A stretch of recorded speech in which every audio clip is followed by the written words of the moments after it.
Her kişi 30'dan aşkandan keyin xo'shalikqa qolmaydi ekan. İşten tushdim.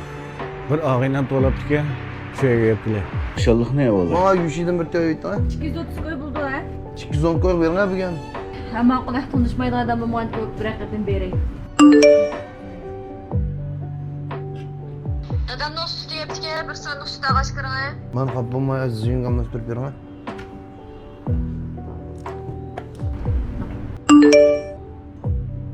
Aras, uyda yoqqan McDonald's yoqdimi bir to'g'a g'ashqirg'a.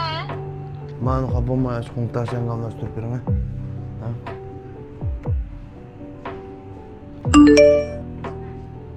Ammo bolangiz becha pasib ketdiroq, bizga kamabba g'ashqirg'a.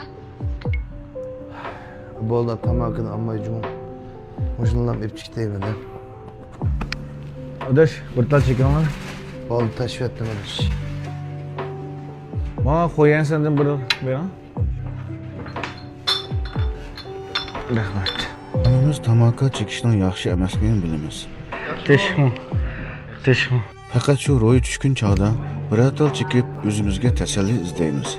Yo ko'z yeshi qilamisak, Qo'shar misan? faqat unsiz bardoshlik beramiz. Dardimizni aytolmaymiz. Hammaga yolg'iz yuzilamiz. Turmush oson emas, billa tirishaylik.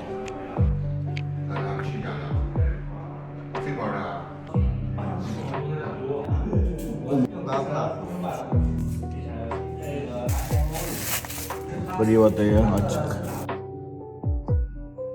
Boğazımı koşup yuvataya.